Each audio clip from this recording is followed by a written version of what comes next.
What's up, everybody? Welcome to a new series we're doing here on TCG University for the card game UniVersus called Deck in a Box. What we want to know is whether or not you could take a box of a set, we chose Libra of Souls, and build a standard UFS deck out of it. So on camera, we opened up our boxes, made our standard legal decks, and had a match versus each other with them. So make sure to check out all the videos, guys, to see our path to where we got to it. And if you like the content, please let us know down in the comments down below whether you want to see more videos like this. Please enjoy. All right, so as you just saw with the intro video, we are going to be taking and doing a deck building challenge between me and James, trying to build a standard legal deck out of a singular box of Soul Calibur. So the first thing to do whenever you're a new player and you have your deck is you got to see what cards you got. So that we're just going to do a quick little box opening, and I'm going to explain the cool cards that I get, and we'll go through an entire process. But I just want you guys to see the card pool that I'm working with.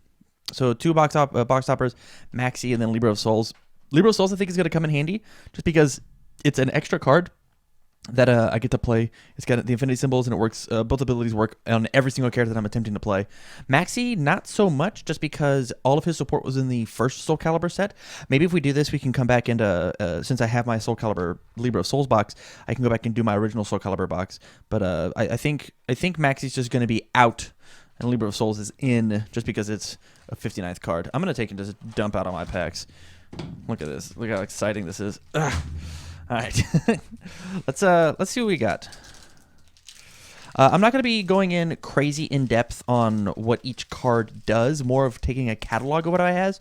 The next video in this series, part 2, is going to be all about what did we get. So separating out, we already got the Cervantes rare. I think as we start to build stuff, I think the thing that's Raphael's ultra rare. I think what we do in order to make this happen the best is we separate out what rares and ultra rares we got, and then what characters we got. So we want to be able to have symbols matter. Bamboo Blind Slice, that's cool. I haven't found a character yet. And so we want to be able to find what's the theme of our deck, what's our inspiration, and that all has to start with either the character or the ultra rares. So we got one Cervantes out of this pack, and then we got Mitsurugi's ultra rare. I've already gotten Mitsurugi's rare and ultra rare, and so I think if we can find a Mitsurugi, just my initial thought is that's where we're gonna start. I think he's really easy to build straight out the box because his action, which is incredibly powerful in him, is one of those commons or uncommons. Astaroth's rare, no character again. I think Mitsurugi's action is really easy to play and build around just because of how hilarious it is. Like, look, we already pulled another one. Another Mitsurugi Foundation. Yeah, I think if we can find a Mitsurugi, he might be our meal ticket. But we can't count anything out. We've got plenty of more packs to open. As we go through, I was so excited. We've got Cassandra, and then our rare was Dancing Blade. I think Talam's very cool. I think she might be one of those characters that straight out of a singular box, I'm not positive you can build her. I think you got to get really lucky with your pools when it comes to Talam. But I think Cassandra might be something we can do. Mitsurugi. All right, so we found the Mitsurugi. Currently, that's my thought process when it comes to building. But we will lay everything out whenever we get finished.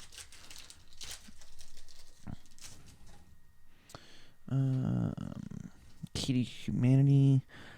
And then we found Inferno. Okay, so we haven't found any Inferno support, but it also shares fire with Mitsurugi, and so the cool Mitsurugi stuff that we have, we can certainly be playing in there.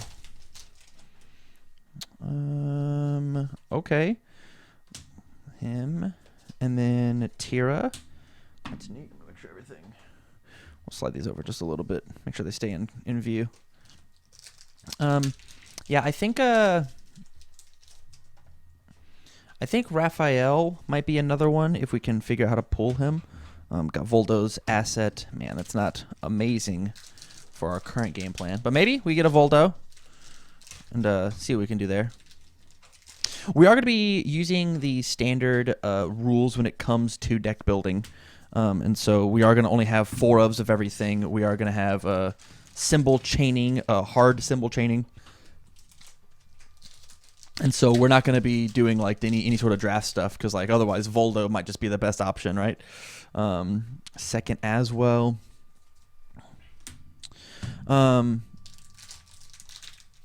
Yeah, it's real. Draft and standard are very different. Honestly, even like the turbo format, which is the same as standard, except for Scarlet Thunder. Wow, that card's really good. Mitsurugi's got good, right? Yeah. Okay. Man, this Mitsurugi deck's coming together. I'm into it. But even even building turbo versus building standard is challenging, right? What else we got? Servant of Ares, and then we've got Astaroth. It's cool because we just pulled Astaroth's asset, as well as we've got his rare attack, and so it might be this box might be an Astaroth box as well, depending on what these last couple packs say. What we got? Ooh, yeah. Snare Boulder Crush. That card's really good. I think we need a little bit more good support in order to make this Mitsurugi train happen with the Genocidal Culvarian. That's neat. And then Inferno's Soul Edge. Wow, if we had a couple more Inferno attacks, I'd be down for that too. We are not hitting a ton of ultra rare attacks in order to like help us really make our decision. Because like a lot of UniVersus or UFS, dang, getting that new song style and a Scarlet Thunder. That's really good. Depending on what we can find, a lot of UniVersus or UFS is based around the attacks that we pull whenever it comes to the box, and so truly depending on what bombs we pick and the characters, like it all has to work together. And the Mitsurugi, now that I'm later in these packs, Mitsurugi might not be our answer. Just as the rest of the box unfolds, we've got 3 packs left, and then we'll jump cut and lay everything out and see what we can look at. We got an Amy, but we didn't pull an Amy earlier, and so I'm not sure it's going to be too terribly helpful.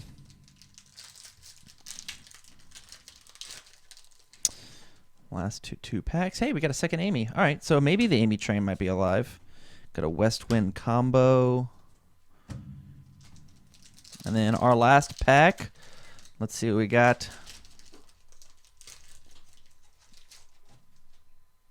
We've got Flambert. Okay. All right, so this is the initial pack opening. Let me jump cut and we will lay everything out and see how it all is shaken out.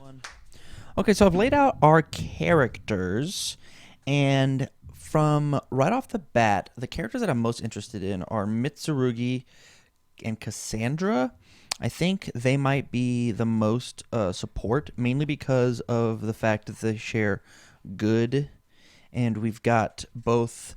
We've got some. I mean, we got a lot of ultra rare and rare assets, so Cassandra's gonna be live. But as we said, like we have all of these assets, and honestly, we can just play all of them. Like we don't even have to main symbol them, just because of the way that she works. Response once per turn after you check an asset added to your staging area committed, and so we can just slam all these in. They're all 5 checks. Sure, we only get to play with some of them. Like we only get to symbol chain to. This is off symboled technically. This is off symboled technically. So like we only get to form down 4 of them, 2 of which are off symboled. But the other option is we play Mitsurugi and we get some of Tira's combo stuff. That might be the other option depending on what commons and uncommons we get. But as it goes to as we jump into our standard build, I'm not positive that we get to play with these cards. Yeah, let's jump into our rares and ultra rares. Okay, so I've laid out each character and the rares and ultra rares that we got for them, just to kind of see where our list is. And this will be the last thing I do on this video. Just give myself a quick little glance. So maybe the answer might be one of these three characters, depending on what my combo requirements are for each of their stuff, not to mention what rares and ultra or what commons and uncommons I get for them. I'm fairly positive that Amy and Aswell are just out, as well as Inferno. I didn't grab any of their bombs. I think these characters might be the ones that I'm looking for. And then under good, we have on my extra stuff. Under good, like we've got these two ultra rares that I'd hate to let them go to waste, but with the fact that we got flaming or exploding flame bore might just be good enough. So yeah, I think we're gonna call this video here. This is a fun box opening and a fun look at the rares and ultra rares that I got. We're gonna go ahead and just jump into the second part. We will see you guys in part 2 of building the deck.